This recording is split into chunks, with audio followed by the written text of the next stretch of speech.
CM ತರಾಟೆಗೆ ತೆಗೆದುಕೊಂಡ ಬೆನ್ನಲ್ಲೇ ಶಾಸಕ ಬಿಆರ್ ಪಾಟೀಲ್ ಅವರು ಸೈಲೆಂಟ್ ಆಗಿದ್ದಾರೆ. ಮಾತುಕತೆ ನಡೆಸಿ ಸಮಾಧಾನ ಮಾಡಿದ್ದಾರೆ ಸಿಎಂ ಸಿದ್ದರಾಮಯ್ಯ. ಸಿಎಂ ಸಭೆಯ ಬೆನ್ನಲ್ಲೇ ಸದ್ಯಕ್ಕೆ ಬಿಆರ್ ಪಾಟೀಲ್ ಅವರು ಮೌನವಾಗಿದ್ದಾರೆ. ಆದ್ರೆ ಇದೇ ರೀತಿ ಮುಂದೆಯೂ ಕೂಡ ಸೈಲೆಂಟ್ ಆಗಿರ್ತಾರಾ? ಮಾತಿಗೆ ಒಂದರ್ಥ ಆದ್ರೆ ಮೌನಕ್ಕೆ ಸಾವಿರಾರು ಅರ್ಥ. ಹಾಗಾಗಿ ಸೈಲೆಂಟ್ ಆಗಿ ಬೇರೆ ಏನಾದ್ರೂ ಯೋಚನೆ ಮಾಡ್ತಿದ್ದಾರಾ ಬಿಆರ್ ಪಾಟೀಲ್ ಅವರು? ಇದ್ದದ್ದನ್ನ ನೇರವಾಗಿ ಹೇಳುವವರು ಆಳಂದ ಶಾಸಕ ಬಿಆರ್ ಪಾಟೀಲ್ ಅವರು.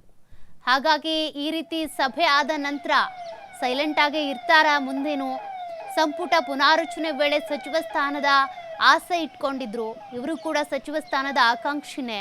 ಸಚಿವ ಸ್ಥಾನದ ಮೇಲೆ ಕಣ್ಣಿಟ್ಟಿರುವಂತ ಪ್ರಬಲ ಆಕಾಂಕ್ಷಿ. ಆಗ ಅವಕಾಶ ಕೊಡದೇ ಇದ್ರೆ ಆಗ್ಲೂ ಸುಮ್ಮನೆ ಇರ್ತಾರಾ?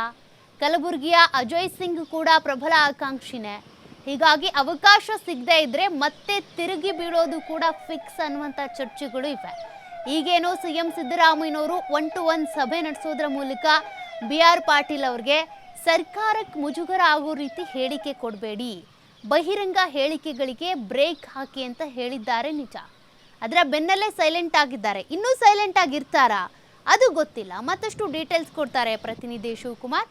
ಈಗಾಗಲೇ ಬಿಆರ್ ಪಾಟೀಲ್ ಅವ್ರಿಗೆ 1-to-1 ಮೀಟಿಂಗ್ನಲ್ಲಿ ಸಿದ್ದರಾಮಯ್ಯನವರೇನೋ ಸೂಚನೆ ಕೊಟ್ಟಿದ್ದಾರೆ ನಿಜ. ಬಟ್ ಅದರಂತೆ ಬಿಆರ್ ಪಾಟೀಲ್ ಯಾವಾಗಲೂ ಸೈಲೆಂಟ್ ಆಗಿರ್ತಾರಾ? ಕಾರಣ ನೇರ ನುಡಿಯ ಶಾಸಕ ಅವರು.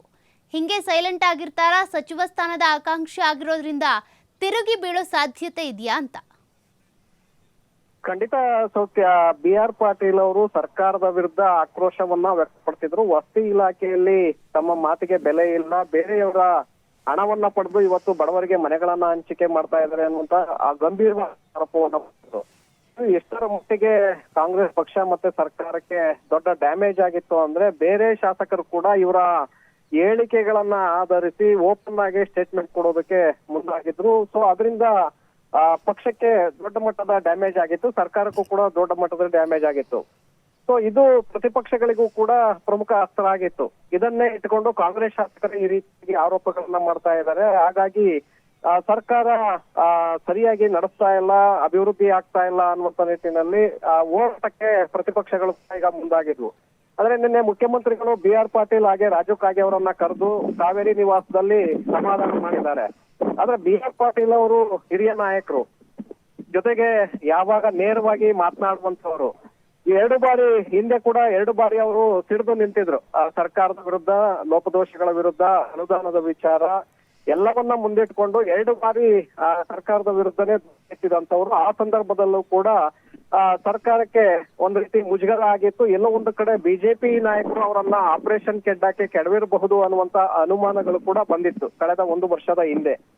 ಇದೀಗ ಮತ್ತೆ ಅವರು ಧ್ವನಿಯನ್ನ ಎತ್ತಿರೋದ್ರಿಂದ ಸಹಜವಾಗಿ ಮತ್ತಷ್ಟು ಅನುಮಾನಗಳು ಶುರುವಾಗ್ತಾ ಇದೆ. ಎಲ್ಲೋ ಒಂದು ಕಡೆ ಬಿಜೆಪಿ ನಾಯಕರು ಮತ್ತೆ ಆಪರೇಷನ್ ಕಮಲಕ್ಕೆ ಏನಾದ್ರೂ ಸದ್ದಿಲ್ಲದೆ ಕೈ ಹಾಕಿದ್ದಾರಾ? ಈ ಶಾಸಕರು ಬಹಿರಂಗ ಸಮಾಧಾನ ವ್ಯಕ್ತಪಡಿಸ್ತಾ ಇರುವಂತವ್ರು ಬಿಜೆಪಿ ನಾಯಕರ ಸಂಪರ್ಕಕ್ಕೆ ಏನಾದ್ರೂ ಹೋಗ್ತಾ ಇದ್ದಾರಾ ಅನ್ನುವಂತಹ ಅನುಮಾನಗಳು ಕೂಡ ಶುರುವಾಗಿತ್ತು.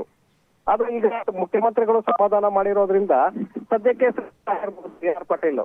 ಆದ್ರೆ ಮುಂದಿನ ದಿನಗಳಲ್ಲಿ ಈಗ ಡಿಸೆಂಬರ್ ನಲ್ಲಿ ಸಂಪುಟ ಪುನಾರಚನೆಯನ್ನ ಮಾಡಬೇಕು ಅನ್ನುವಂತ ಚರ್ಚೆಗಳು ಹೈಕಮಾಂಡ್ ಮಟ್ಟದಲ್ಲಿ ನಡೀತಾ ಇದೆ.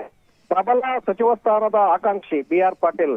ಹಾಗಾಗಿ ಆ ಸಂದರ್ಭದಲ್ಲೂ ಕೂಡ ಇವರು ಸೈಲೆಂಟ್ ಆಗಿರ್ತಾರೆ. ಯಾಕೆಂದ್ರೆ ಏನಾದ್ರೂ ಸಂಪುಟ ಪುನಾರಚನೆಯನ್ನ ಮಾಡಿ ಮತ್ತೆ ಇವ್ರಿಗೆ ಏನಾದ್ರೂ ಕೈ ಕೊಟ್ಟಿದ್ದೇ ಆದ್ರೆ ಆಗ ನಿಜವಾಗ್ಲೂ ಕೂಡ ಇವರು ಮತ್ತೆ ತಿರುಗಿ ಬೀಳ್ತಾರೆ ಸರ್ಕಾರದ ವಿರುದ್ಧ. ಬೇರೆ ಬೇರೆ ವಿಚಾರಗಳನ್ನ ಮುಂದಿಟ್ಕೊಂಡು ಸರ್ಕಾರದ ಸಮರವನ್ನ ಸಾರಿದ್ರು ಕೂಡ ಅಚ್ಚರಿ ಇಲ್ಲ. ಹಾಗಾಗಿ ಇವರನ್ನ ಯಾವ ರೀತಿಯಾಗಿ ಸಂಭಾಳಿಸ್ತಾರೆ ಮುಖ್ಯಮಂತ್ರಿಗಳು ಅಂತೇಳಿ ಕಾದ್ ನೋಡ್ಬೇಕಾಗತ್ತೆ ಸೌಖ್ಯ. ಓಕೆ, ಥ್ಯಾಂಕ್ ಯು ಶಿವು ಮಾಹಿತಿಗೆ.